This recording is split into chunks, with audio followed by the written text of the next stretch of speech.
thanks for inviting me to speak. I'm not sure, Rachel, when you said about everything about straw colours is quite right. I mean, it's not a huge amount, but anyway, I hope you'll find it interesting. I've decided actually that well, this started off with an article I wrote a few years back for Heavy Horse World, and it was mostly based on sort of straw and rush collars, but I've since had to review what I wrote slightly.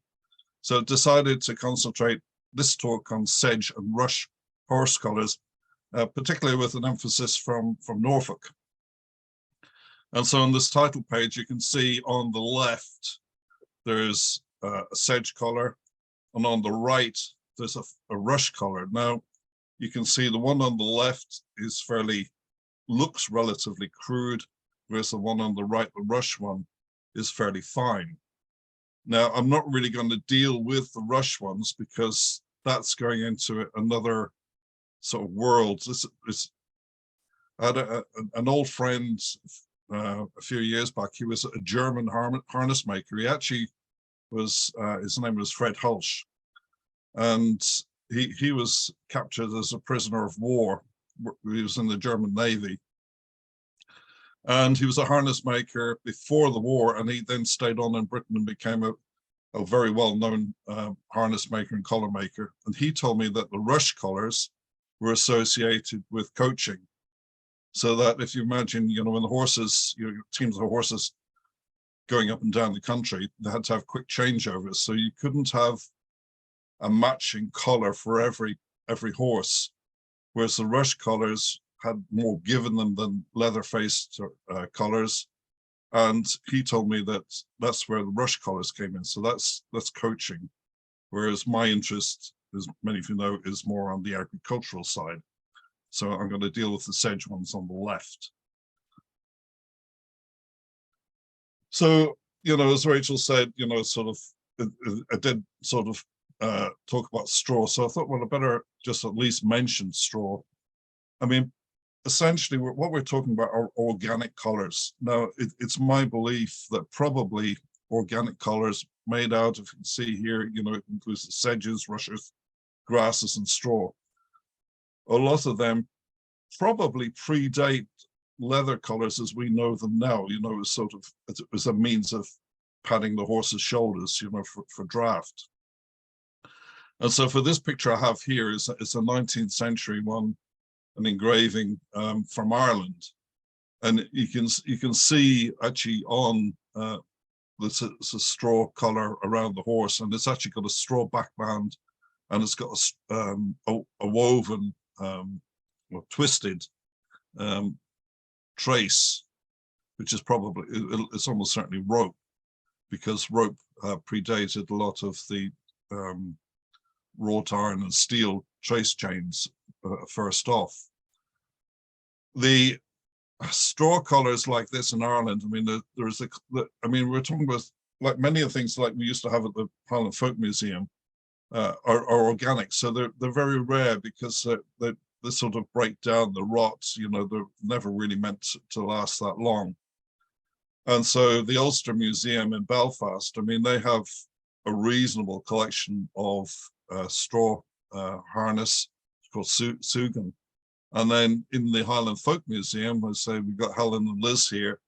There are collars, there's about 3 collars within the collection there, which are, again, they're more of rose woven rush. That I don't have pictures of that to show. And it's, but I'll explain a little bit more of the technique of that in a moment or two. But so we got it, you know, as far as I'm aware at the moment, we've got collars remaining in sort of Northern Ireland, Scotland, and so we're going to go down to Norfolk for sedge collars. And the only other ones I've seen actually, I've seen one, and it's in the Leicester, is it Leicester Beer Pearson? It's a tractor museum anyway, associated with the University of Nebraska. And they have one straw collar there. And I suspect that that was partly a tradition maybe taken over by the Scots-Irish to the east coast of America. And again, an easy way to make colors, before you could get around to sort of making leather ones. So I thought, well, I can't just talk forever just on sort of really one sort of color. But I thought I'll give it, for those of you who would like a little bit of information about horse collars in general. I've said here, it might be expected that horse collars were made and repaired by saddlers or harness makers, and some harness makers did make and repair collars. However, so most people would think you'd think of sort of the saddler and the harness maker, and most, I'll say about this in a minute. I mean, they're actually two separate trades, but for most people think of horse collars as in the pictures here. So on the left, there's a harness maker. I don't know who that is. You can see he's repairing a collar, and if you can see the picture clear enough, he's actually relining the collar. So it's a leather face collar, and it's really heavily worn, because a lot of leather collars, took a lot of wear and would go back to the harness maker to be relined or have patches put onto the leather facing. In the photograph on the right, Halfords and Sons of Thorney, this little shop, you can see the three collars stood outside. Now Thorney is just to the west of Peterborough on the A47, and this shop window is actually where I learned the basics of harness making back, I don't know, 40, 50 years ago. So I actually was sat inside this window with my good pal, Dick Halford, who died back in 1990. So that tells you how long ago it is. And Dick taught me how to sort of roll my own threads and stitch and different aspects like that. Now, Halford and Sons, Dick and his father, who's in the background there, Herbert, they actually did collars as well as other work. But as I say, I was trying to say, traditionally, within saddler and harness making, they're different trades. So a saddler, they mostly do what's known as brown work. So brown work is anything associated with riding and driving, and most of the leather, as implies, a lot of it is actually brown faced. It's brown colored. The harness maker, again, is a different trade, is black work. So it's more agricultural and trade harness. So, the leather that I've used over the years was made by bakers of Collison and Devon. And some you'll have probably seen them on television. They've been on the likes of Countryfile and all the rest. The last big sort of oak bark traditional tannery, making thick, sort of black-faced leather, suitable for harness work. So that's those two trades. But within that, again, the next trade, color making, actually is a totally separate trade. And so, although some harness makers could make and repair collars, collar makers usually did absolutely nothing else. And some companies, there was one called Loveday from Thrapston in Northamptonshire. They were well known for just making collars. And in fact, one of my largest regrets is, as a teenager in Peterborough in Cambridgeshire, I knew of a chap by the name of George Loveday. He was one of the Loveday families. And he actually seemingly had an album of all the different sorts of horse collars that he and his firm had made over the generations. And I never got round to actually seeing it, and no doubt it sort of went in the skip somewhere. But you can see, again, these two photographs I got here, the carte de visite photos that I have in my collection. They're sort of, I'd say circa 1890. I mean, they might be a little bit older, but you can see the two craftsmen, they're proud of the work, and the color that the chap on the right has made, I mean, is quite superb. That photograph actually is from down in Southampton. And I put this picture in, which I'll admit has come off the dreaded eBay, because it's remarkable. Because this is, again, it's from obviously from Norfolk, but look at the amount of work that's from this one harness maker, and look at the amount of colors. So in these larger harness making businesses, the work would be divided. I mean, I would imagine at least 1, 2 of these people and other people in the background will have been purely doing harness making work. I mean, I've never seen a photograph quite like this, because you can see all the colors are sort of at the bottom, and they're all have hames fitted, wooden Norfolk pattern hames, which means that there's a good relationship there between the local carpenter and blacksmith as well for making them. And the, you know, again, with the wooden bridges typical of Norfolk on the cart saddles. The one thing I will point out, because it's a personal thing to me, on the wall is a Vanneran pressed clock. They were actually made in America, but advertising a British company. And in the Halford shop that I showed, when you sat on the bench looking out at the window, the clock, Vanneran pressed clock, was always on the left-hand side, so ticking away. And if there was one thing I could have had from that shop when it closed, unfortunately, Bob Powell sold it, would have been that clock. But it's sort of quite nostalgic for me to see something like that. So again, just with colors, you know, how do you measure a horse's color? Because some of you will have colors in your collections. Maybe some people might ask, what's the size of such and such a color? Well, as the drawing or catalog picture on the right shows, you measure it on the inside, and on this one at the top, it shows that it's actually a 20-inch collar. Now, I just thought, again, I'd say for interest, that when you're looking at farm collars within your collections, as shown by the horses from this photographs from Banningham and Norfolk on the left, a lot of the working horses, a vast majority of working horses, were very much smaller than the horses today.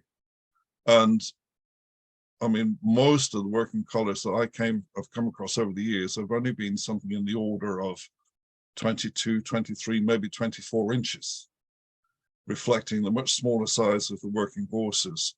And because they're working, they're sort of more muscle, but less sort of flab, fat around their necks. And if you go to the big shows today, the big sort of shark glides that you'll see, sort of maybe standing 17, 18 hands high. A lot of those will take a 27, 28 or more inch collar, so much, much bigger. And I've just put this picture in the middle in here. That's again, it's a Norfolk collar with Norfolk hames, with blacksmith forged hame hooks on. The one thing that's unusual with this photo, and some of you may have these in your collection, the metalwork that's on the forewheel here, these are collar safes. That is, this collar belongs to one of my pals in Norfolk, but this is not Norfolk normal for farm gear on there. These were to stop reins and that rubbing into the part of the harness. They're decorative as well, but they're not normally farm gear. In fact, I would normally associate those with trade harness in some of the larger towns. So finally, we get to the Sedge collars. So this is the Sedge collar that I have that was given to me by my pal in Norfolk many years ago. And you can see, again, in this picture on the right, I'm going to come back to this picture, but you can see the Sedge collar on the horse with the wooden hames, as I was showing earlier in the last slide, fitting into the collar. And you can see here that, this is sedge, and it's quite a soft, natural material. So you have this bit here is known as the forewheel, and then you've got the afterwheel here. So they're a cheap, relatively cheap alternative for horse collar that can be used for everyday work, If you quickly required a color, they were quite flexible, that would fit, a few horses until you can actually get a collar properly measured and made.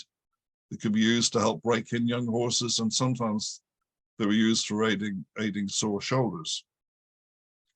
So if we think about their construction, thanks to mice, before I got the collar, it helps us to see what the construction of the collar is. So you have the body, and you can see here that the sedge is sort of, how can I put it, sort of lined all together to create the main body. This is tightly packed, combed, that's the word I've got there at the bottom, I'm not reading my own notes. And then sedge is wrapped around it as well to create the basic form of the collar. And then you can see that hessian is sort of fixed around it as well, because that creates the inner lining of the collar, because that's what's next to the horse's skin. But for the exterior of the collar, there's the two main parts. There's the forewhale, which is the sort of like the pipe that's at the front of the collar, and you can see that that's one large plait of sedge that's there to create that.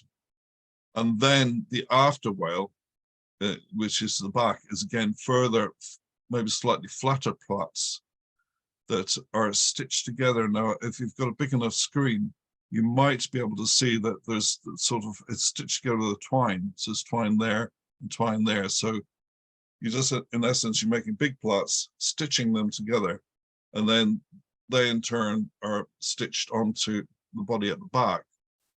Now, just to come back to the Folk Museum, one of the things that's in the collection, to show that these traditions went on for quite a long time, there's a collar in the collection that I bought up in Sale in Dingwall when I first joined the museum. So it must have been probably somewhere in the late 1990s.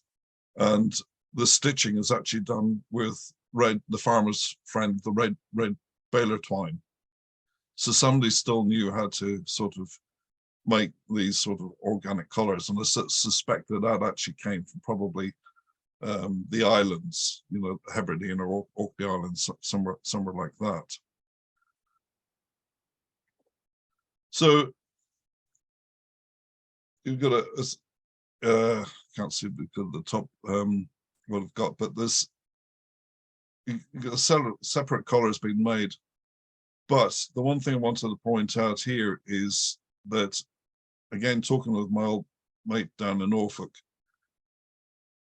he and his wife said to them, sedge and rush, although they're technically and biologically two different things, the terms are interchangeable in Norfolk. So a sedge collar might also be called a rush collar, which adds to the confusion. So I've got two lovely advertisements here, which sort of are great for the sort of evidence for the use of these collars. And so the top one here from the Norfolk News from 1889 says, to collar makers, wanted one at once, 2 good hands for fine sedge collar work. Now, does that mean that he wants somebody to make the sedge collars as in coaching? Or does he want quality sedge collars for use on the farm? So if you go think of that very first slide that I showed, which one are they talking about? And again, the second one here, to collar and harness, this is again from Norfolk News in 1862, to collar and harness makers wanted immediately a man to assist in rush collar making and apply to Lewis Loveday. Now, that rings bells in my head, because I remember I was saying about the Loveday family that I knew. I would always place money that this man is related to the Lovedays who were in Thrapston in Northamptonshire, specializing in collar making. I mean, he says they're rush collar manufacturer. So again, is it really rush or is it sedge? So who knows? But and undoubtedly, I would imagine that they would have made the sedges I'm talking about. So just to say a little bit more about sedge, it is a natural resource, and sort of, and again, when we think about, or with Helen and Liz here, from Highland Folk Museum, I mean, many of the things that sort of worth in the museum collection are organic, and they're ephemeral, so they're here and they're gone, but they're based on natural resources. So sedge, well, I've put it here, is cut from the watery sedge fens. Look in the Norfolk newspapers, you get the references to the sedge fens, and so it's also been cut on riverside. So it's used for thatch, to make baskets and other purposes. I remember seeing you'd get sedge baskets. I mean, can't remember what the Norfolk term is. I mean, I haven't been brought up in the fens. It's for your ducky, to have your dinner at midday. So you get that sort of basket. And I think this is interesting too, from the Norfolk Chronicle, 1836, an advertisement for the Wayland Union Workhouse, an invitation to tend for 100 sedge bed mats to fit bedsteads. So I mean, you've got this wonderful resource, being used for all sorts of things. I'm not sure how I'd fancy a sedge mat, but there we are, mattress. And I like this quote too, which actually does reply to the sedge collars. On Monday night last, or early on Tuesday, this is from 1822, again, the Norfolk Chronicle, some evil disposed person or persons entered the harness house of Mr. John Key of Colton and maliciously cut in pieces and destroyed all the harness, collars, halters, etc., and in brackets, even the sedge collars, and took away such parts thereof as would do for soling shoes, etc. A suspicious person who lived near has since absconded. So, I mean, again, you've got the evidence for sedge collars in with regular harness. And these two advertisements, again, it's trying to pick up on, what the evidence is, because, as I say, there are very few of these collars surviving. If I remember rightly, I think there's some in Gressenhall in the collections there. But here's an advertisement on the left, 1846, the harness maker, Mr. J. Rice Saddle and Harness Maker, and we go down his stock in trade, which is up for auction, and it includes, and I can't remember, it's in there somewhere. There's sedge collars anyway there. Collars, sedge collars on the right after the girths and halters. And again, in the bankruptcy sale for Mr. Ducker in Aylsham, again, that includes sedge collars right at the bottom in the shop. So you have the list of his stock there, and it goes rolls of webbing, salter's patent, spring weighing machines, scales and weights, gig lamps, sedge collars, mops, etc. So pretty much down the list of things, sort of indication of sort of like a lowly product. So what do we get in the main catalogues? Well, there are two main trade harness catalogues. One is the Hampson and Scott's Equine album from Walsall, which is about 1904, and William Overton of Walsall, his catalogue in 1903. As I'm sure many of you know, the harness making trade, the main English base is in Walsall, and still is to this day. So we've got these two catalogues. These are major people, and they are supplying, I mean, Hampson and Scott are supplying harness makers all over the country. So it's a thick illustrated catalogue. So I've got the pictures here from both. You can see from the William Overton catalogue that his sedge collars that he's selling are very much like the one that I showed you in my previous photographs, the original. You can see in both catalogues for the rush collars that they're very, very much finer. And you can see again with the shape of the collars, how you can imagine them being much more associated with carriage driving, coaching, and that type of thing. What I find interesting actually was with the Hampstead Scott one, is that although it's the afterwell of the collar is plaited, it implies a different form of plaiting, but how much of that is artistic license, I wouldn't like to say. But of the ones I have seen, they're mostly all formed like this, and then even the sort of grass, if you like, colors that they're, such as in the Highland Folk Museum, the plaits are obviously much smaller and finer, but there's still the same basic construction. And just to give further evidence to the, so I suppose, the lowly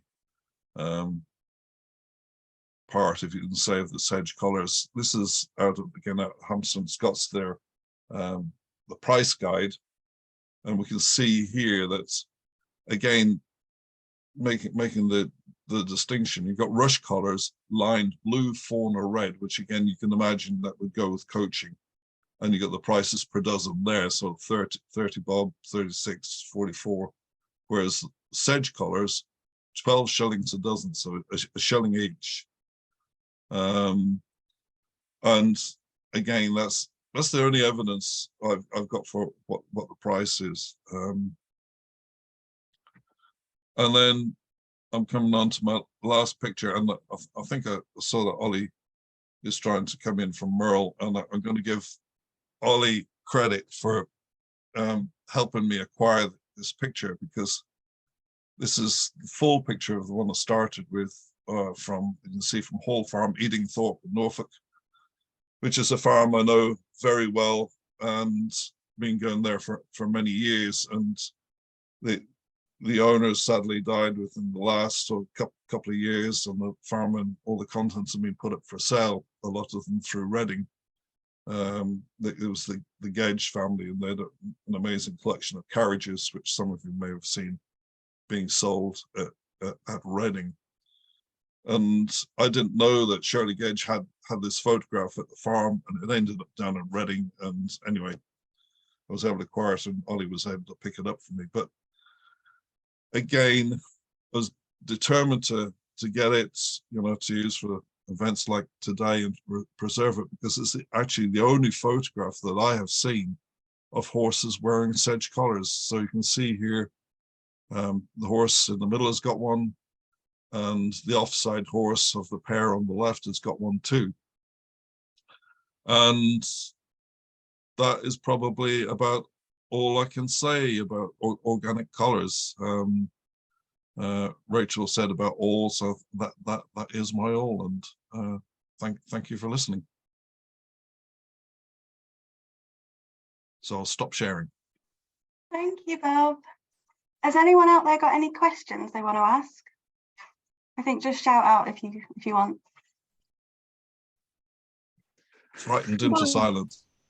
Sorry, I've got a question, if it's okay.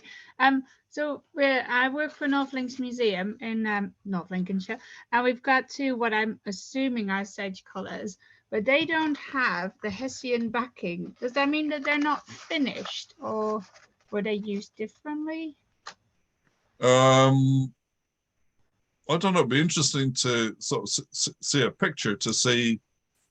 I mean, how would you describe the back of the body? It's all just the natural, so the assumed, what I'm assuming, sedging, the sedge. So it's like yours in your images. So you've got the main braided area or the plaited area, and then at the back it's sort of just sorry, this is very badly explained, but it's sort of rounded. I can send you a picture of it at some point. Yeah. But yeah, there's just no Hessian anywhere. It's just all the sedge. I mean, it would. I mean, my instinct without seeing it is, I mean, it would depend on how, the body is sort of finished on the back. I mean, there'd be nothing to stop, a sedge collar, when it was made like that, being used for some some basic use, but I would have thought it'd be more logical to have a smoother sort of finish on the inside. But as I say, I honestly don't know, but I mean, I'd love to have a look and maybe get back to everybody afterwards. Yeah, that's good. Yeah, I totally forgot to take some good pictures. So the only picture I've got is from our 3D tour, which is a little bit not so good. So you might not be able to see much from that.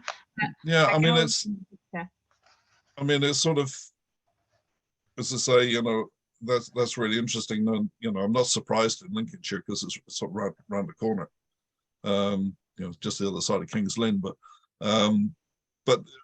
you know, again, the other thought I've had is, you know, sort of thinking when you think of the likes of Hampson and Scott and that, and they're showing their colours, you know, where are the other wet areas? So, you know, I think somewhere like the Somerset Levels, you know, where they're being made down there. I honestly don't know. I mean, and that, you know, that's the nice thing about talking with groups, you know, like we have here, you know, sort of who's got the evidence from other places, you know, that we could, you know, add to it. So, you know, maybe at some point somebody come forward with that.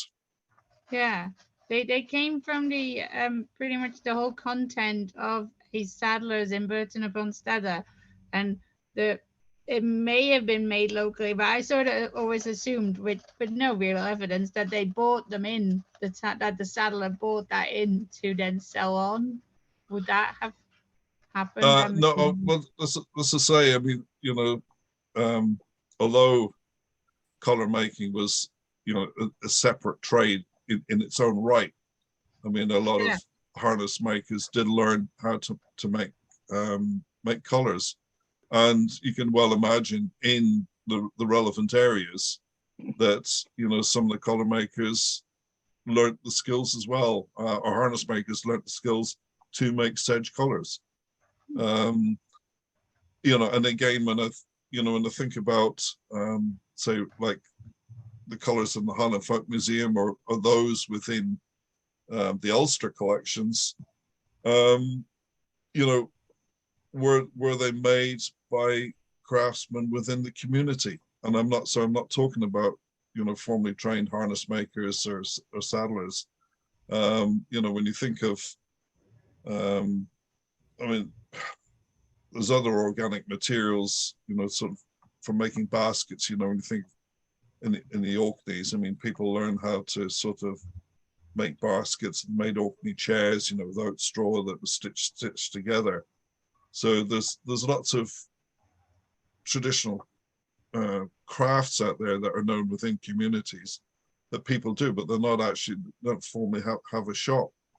And I think this is one of the intriguing things with a lot of organic collections that we have. We've got little bits in collections here and little bits there, but because they're organic and we're sort of dealing with the vestigial remains of some of these items, we don't know everything about how they were made or who made them or what was the organization for some of these things being made.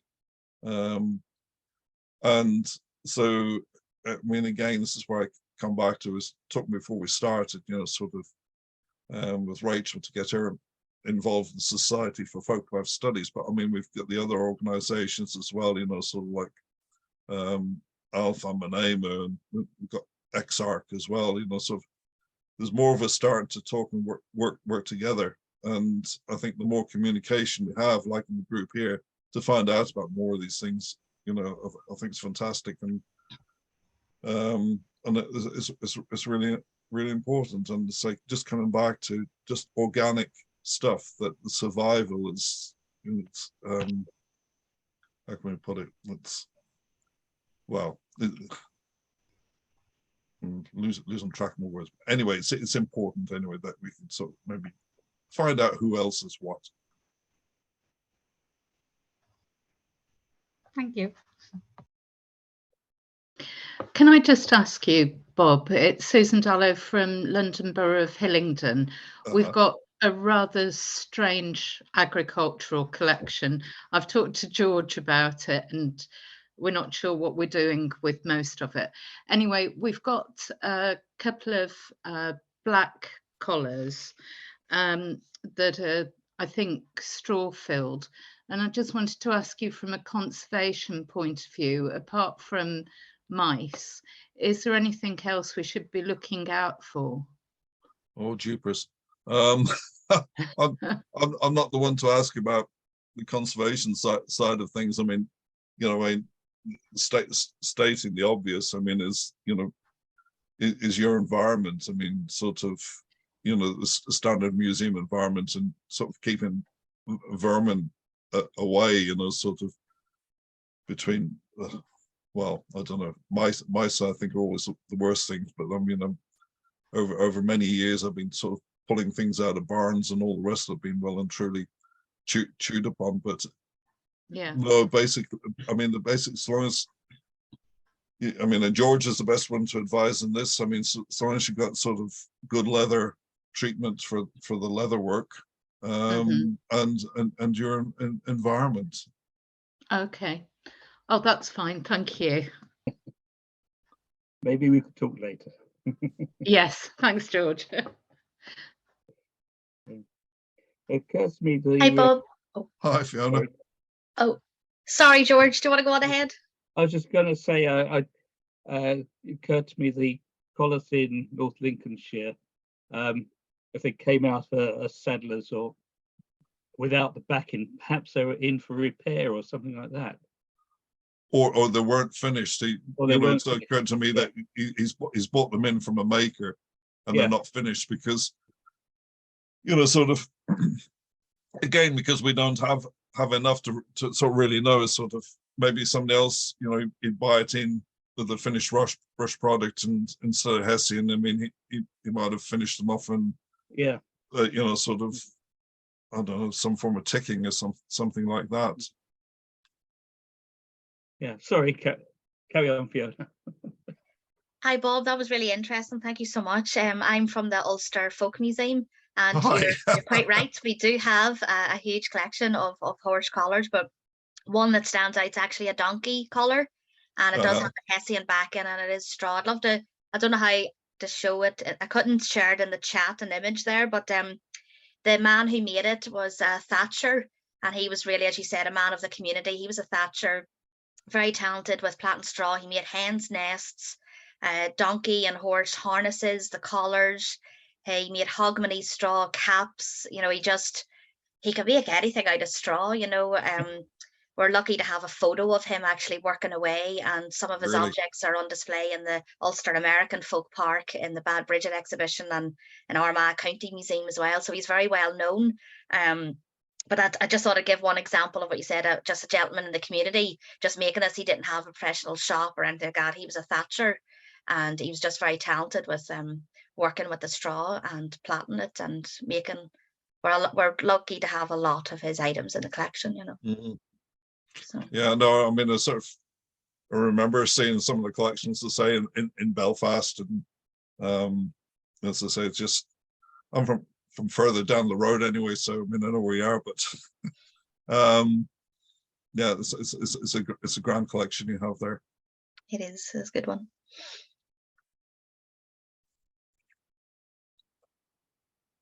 I'm just going to share a selfish question while I can. You said you'd be really interested to know other people who've got these Sedge collars. I'm thinking of the Highland Folk Museum collection where they've got the woody harnesses. Well, I think that's what Rachel Chisholm called them, right? That's were, right. Yeah, the bridles. Yeah. Is there anything else you would be particularly interested in seeing from rural museum collections, in that, you know, knowing who else has these Sedge collars, knowing how else has these woody harnesses? I mean, is there anything else you'd be interested to see? I'm just interested in anything to do with horses, but I think there's a lot we don't know about the pre-industrial age.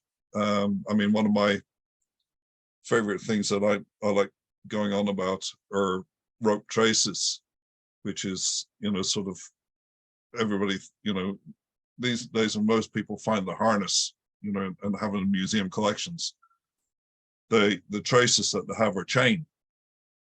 But I mean, it's the chain really came in with the industrial age, and once you start to get, I mean, the chain makers, that these sort of ladies in the sort of little workshops at the back of the gardens in the Black Country, and then you have the more industrial sort of chain making, by virtually by machine.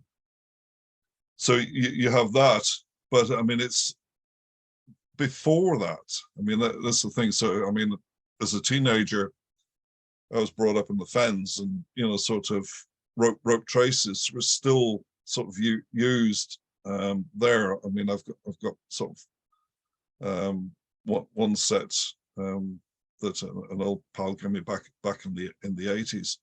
But if you think about it, it's a logical thing. So if you have other forms of organic harness, and you know how to make rope, I mean, that's what they did. I mean, sort of, I mean, they were in the fens. I've got pictures of in the Low Countries as well. Sort of rope traces survived there. And again, if you put yourself in the place of, it's like plow development.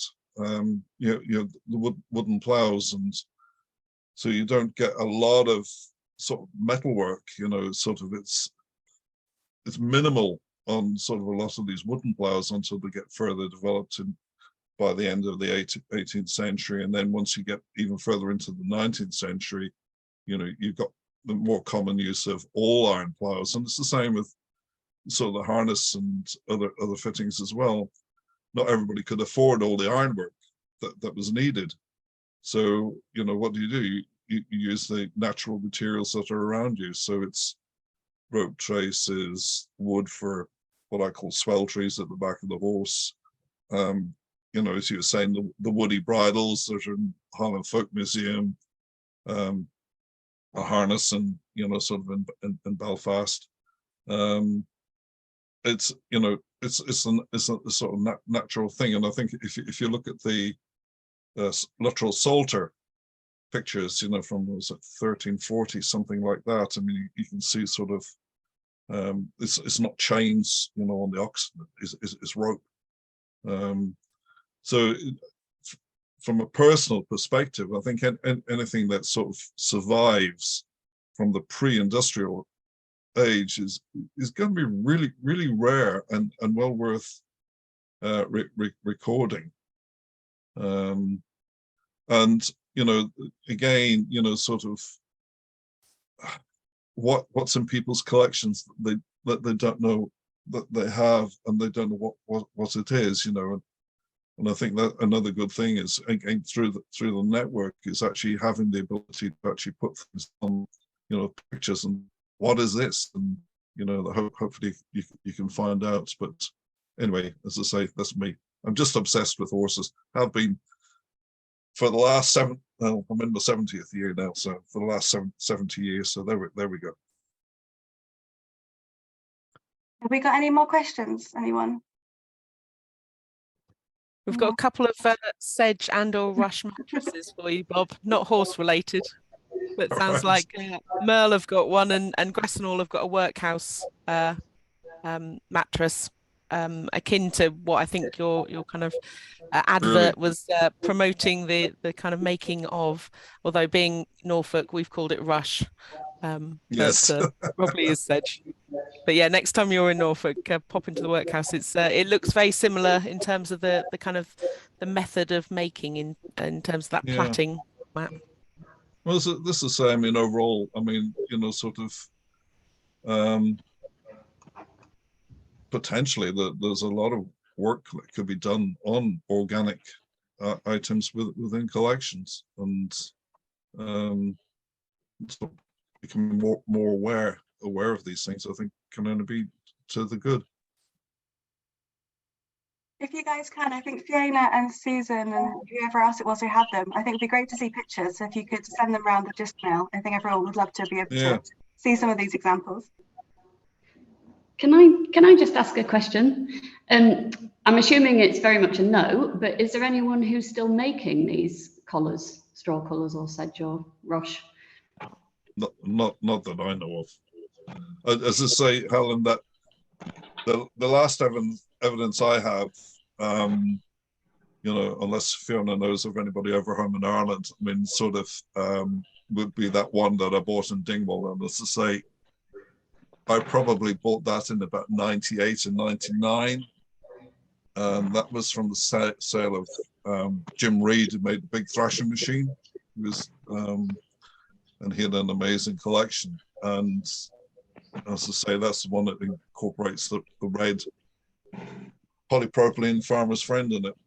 So whoever was making that, I suspect maybe made it possibly in the 70s, something, 70s, 80s, something like that. And I would somehow doubt that they're still on the go now. Yeah, I wonder if there's like any artists out there who might just make kind of replicas for interest, but I suppose it's one of those things which is true of all traditional crafts, that if there's not a need for it and a use for it, they tend to die out. And so if I would have thought that anybody, you know, sort of, you know, as long as they're able to plait well, you know, I don't know, for our East Anglian colleagues, for any of you know the Suffolk horse as well, you know, sort of, you have to do a good bass plait down the neck of a horse, you know, sort of to show it.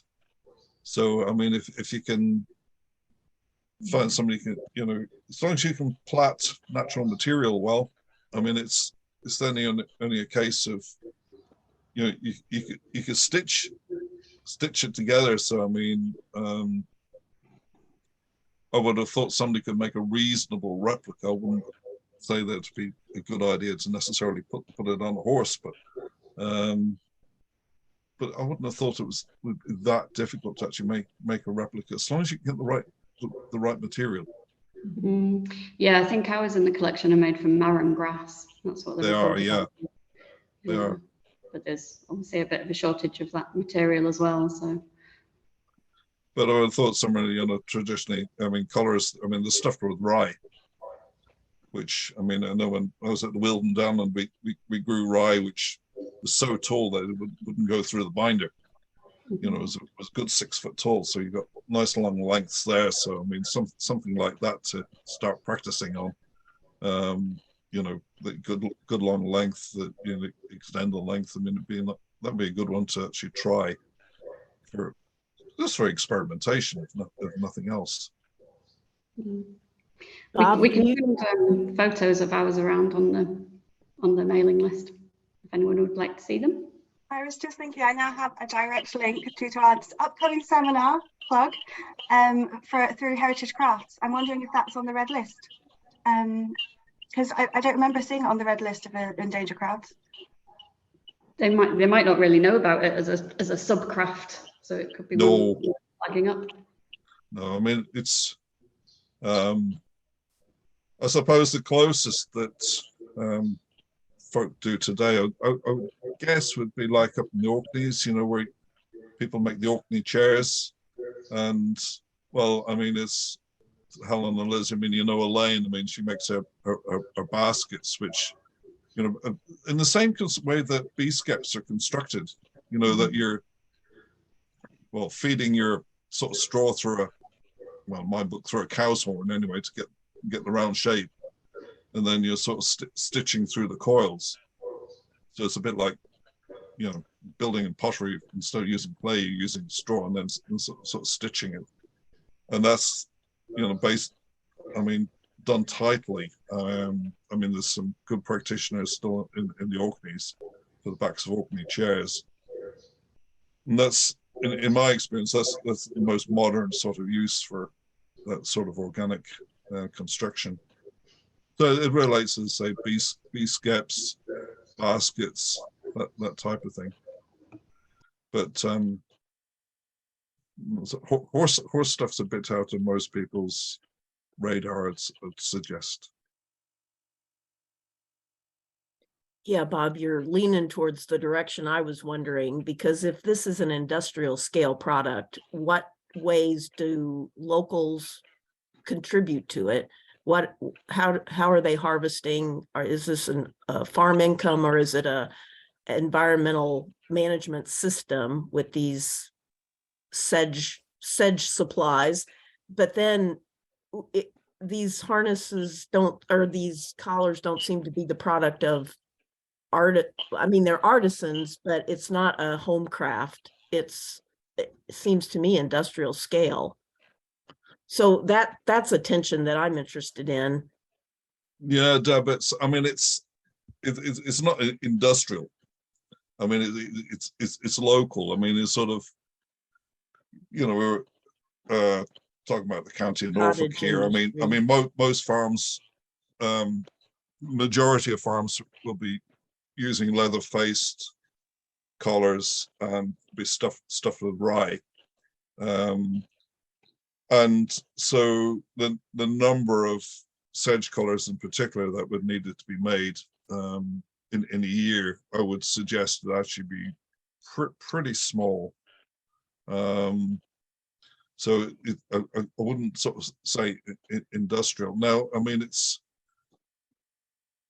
for the rush ones associated with coaching and carriage driving. I mean, that could well be on a different scale, but as I say, that's something that I put my hand up and know virtually zero on. But I'd say it's a local tradition, and as for the harvesting of materials, I'd say it's more associated with the areas where these grasses grow. So in somewhere like Sedge Fens and that, I mean, they would just go out with the scythe and sort of cut the material at the right time. It's the plants that grow, the natural grasses that grow every year. And so that there's no difficulty in obtaining those materials. But, and again, there'll probably be people who are more associated with, I've just been brought a bun, sticky bun. I mean, for the likes of, and there were contracts for making the likes of the Sedge mattresses. I mean, there will have been people undoubtedly going out and doing that on a more widespread commercial level, because obviously it's the amount of material that's required is going to be a lot more than, I mean, how many horse collars could you make from one mattress? I suspect a few. So there's two different scales, two completely different crafts. But I don't know. Interesting to find out more. I was going to say, Deb, if you're still there, you haven't got any Oh, yes, we do. collars in the Henry Ford? We do. And I was looking for photos. We don't have them digitized, so I will make sure that I add them to our little post-collar conversations. Okay, that'd be great. And I've done no research on whether collar makers, harness makers here sold them, or where they came from, or if they were just rye.